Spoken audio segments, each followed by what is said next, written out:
Pria itu memegang granat, lalu melemparnya ke arah pria itu. Dia tidak takut sama sekali. Orang ini bernama Adam. Dia memiliki kulit paling keras di dunia. Bahkan peluru tidak mempan padanya. Tidak hanya itu, dia memiliki kekuatan fisik yang luar biasa. Dia bisa membengkokkan senjata dengan mudah, lalu mencekiknya. Tetapi di mana Adam mendapatkan kekuatan ini? Beberapa waktu yang lalu, dia dikirim ke penjara. Sipir di sana memukulnya menggunakan tongkat. Tapi Adam tidak takut mati. Dia menentangnya terus-menerus. Tidak lama kemudian, Adam mempelajari cara bertarung. Dia dipukuli sampai sekarat. Namun dokter berpikir kenapa dia tidak mati. Jadi dokter akan bereksperimen dengan tubuhnya. Tetapi sekarang kepala sipir datang lagi. Dia memiliki niat buruk pada Adam. Pertama, sesuaikan suhu zat cairan di dalam mesin hingga level tertinggi. Dia ingin mengambil kesempatan ini untuk mengalahkan Adam.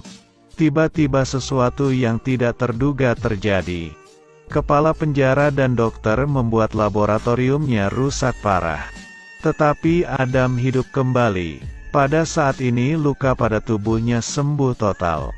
Apalagi dia juga menyadari kekuatan yang kuat mengalir di tubuhnya. Lalu dia memukul dindingnya. Tangannya tidak terluka. Kemudian Adam terus memukul dinding yang tebal itu.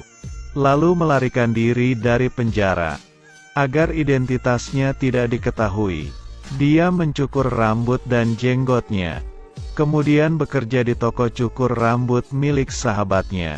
Suatu malam ada perampok yang masuk ke sebuah restoran. Mereka meminta biaya keamanan. Mereka adalah orang Cina. Adam kebetulan lewat ke restoran itu. Lalu memberitahu mereka untuk segera pergi. Namun bandit itu marah mendengarnya. Adam ingin mengintimidasi para penjahat. Lalu Adam hanya mengatakan beberapa patah kata. Jika tidak pergi, aku akan membunuh kalian. Setelah selesai berbicara, bandit itu hendak memukulnya dengan tongkat. Kemudian Adam mengangkat tangannya, dan membantingnya dengan keras ke dinding.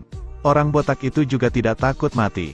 Tanpa mengucapkan sepatah kata pun, dia mengayunkan tinjunya ke arah Adam. Namun pergelangan tangannya langsung patah. Orang itu merasa sangat kesakitan. Kemudian dia dilempar oleh Adam keluar. Setelah melihat itu dia langsung mengambilnya senjata. Lalu suara tembakan bergema. Adam langsung menyingkirkan orang itu. Dan dia masih memegang peluru di tangannya. Apakah kamu ingin mencobanya? Tidak, aku tidak tahu siapa mereka. Tapi Adam masih belum tahu sekarang. Seharusnya dia tidak melakukannya. Kemudian dia diketahui oleh lawan. Mereka ingin balas dendam. Saat itu Adam melepas pintu mobil. Kemudian memasuki wilayah dari gangster terbesar di negeri itu. Dia ingin menghancurkan orang-orang ini. Karena teman terbaiknya telah terbunuh. Kembali ke beberapa hari yang lalu. Beberapa orang masuk ke tempat dia bekerja. Bosnya berkulit hitam. Dia sudah seperti ular berbisa. Tapi beberapa buahnya melakukan kekerasan untuk memungut biaya keamanan. Pemilik restoran adalah bawahannya. Dia mencukur jenggotnya dan melihat perubahan Adam. Setelah semuanya selesai, dia bergegas pergi dari sini. Tapi tidak disangka, Adam memanggilnya kembali, karena dia belum selesai bercukur dan membayar. Bawahannya langsung menghina, lalu membuang uangnya ke lantai. Ini juga berarti Adam sudah terlibat dalam masalah ini. Pada malam itu, preman bersenjata menembak toko cukur rambut itu. Meskipun dia sudah menggunakan tubuhnya untuk melindungi anak-anak, tapi sahabatnya terkena tembakan. Saat ini Adam tidak berani bertindak. Hanya bisa berpura-pura mati. Preman itu terus menembak mereka. Dalam 5 menit mereka mengambil ransel dan pergi. Itu adalah properti akumulasi untuk sahabatnya. Setelah mereka pergi, Adam langsung bangun. Anak itu tidak terluka, tapi John berbaring di lantai tidak berdaya. Adam sangat putus asa, tapi dia tidak bisa melakukan apapun. Pada akhirnya Adam hanya bisa membalas dendam. Kemudian Adam pergi sendirian ke sarang gangster. Dia menekan penjahat itu dengan pintu mobil. Adam tidak punya senjata, tapi dia bisa memukul hingga menembus dinding. Lalu keluarkan pipa baja untuk menyerang para penjahat. Dia ingin segera mengakhiri pertempuran ini. Adam mengangkat sofa dan dilemparkan secara horizontal. Dia telah menyingkirkan sebagian besar dari para gangster. Sekarang Adam ditembaki dengan senjata berat.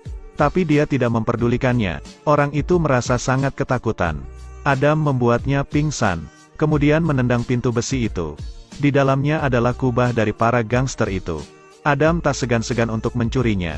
Pemimpin tahu lemari besi itu telah dirampok. Dia merasa sangat marah, jadi dia memutuskan untuk memberi Adam pelajaran. Malam berikutnya Adam makan siang di restoran. Tapi dia tidak tahu bahaya akan segera datang. Pria ini membawa peluncur roket, lalu menembak restoran itu. Orang-orang di sana tidak bisa melarikan diri. Dan restoran itu langsung meledak. Semua bangunan mulai runtuh. Orang itu berdiri di atap sambil tertawa. Pemadam kebakaran segera datang ke TKP. Bangunan tersebut telah berubah menjadi tumpukan reruntuhan. Ledakan besar ini menyebabkan semua orang tidak bisa bertahan. Tetapi pada waktu yang tepat, tiba-tiba ada kepalan tangan keluar dari reruntuhan. Ternyata Adam tidak mati. Dia melindungi seorang wanita di reruntuhan itu. Semua orang di tempat kejadian sangat terkejut. Keesokan harinya Adam pergi ke tempat gangster. Bawahannya segera mengepungnya. Salah satu dari mereka mengambil pistol dan menembaknya. Namun tidak menyangka peluru itu memantul lagi ke depan. Mereka tidak bisa menembaknya. Pemimpin gangster pun terkejut melihatnya. Adam memperingatkannya, "Jika kau menggangguku lagi, pertemuan berikutnya aku akan membunuhmu." Dia seorang gangster, tapi setelah diancam seperti itu, sehingga dia menjadi sangat ketakutan. Dia sangat kebingungan, tapi jika tidak mengalahkan Adam, maka dia tidak akan hidup lebih lama lagi. Jadi dia menghabiskan sebagian besar uangnya ke dalam industri berat. Dan itu untuk memesan senjata baru. Jenis peluru yang digunakan terbuat oleh logam dari luar angkasa, sehingga bisa menembak menembus apapun di bumi. Apalagi pelurunya bisa meledak di dalam tubuh. Setelah bereksperimen, pemimpin sangat menyukai senjatanya. Malam itu Adam sedang berjalan dengan temannya. Kemudian seseorang membidiknya dari kejauhan. Pria ini adalah pembunuh John. Dia ingin mencoba senjata baru. Lalu dia menembak Adam. Dia berdarah. Lalu pelurunya meledak lagi di tubuhnya. Adam sangat kesakitan. Untungnya temannya segera menghubungi ambulans. Tapi sebelum pergi jauh, kemudian mereka diserang lagi. Mereka terus mengejarnya. Keduanya segera keluar dan bersembunyi ke samping. Anehnya dia tidak membunuh mereka. Sepertinya dia ingin membunuh Adam secara perlahan. Kemudian mereka menemukan sebuah klinik. Mereka ingin mengandalkan dokter selama bertahun-tahun. Lalu mengambil peluru dari dalam tubuh Adam. Tapi pisau bedah tidak bisa menembus tubuhnya. Jadi Adam memutuskan untuk mengeluarkannya sendiri. Alhasil saat dia menggunakan sedikit dari kekuatannya, pisaunya langsung rusak.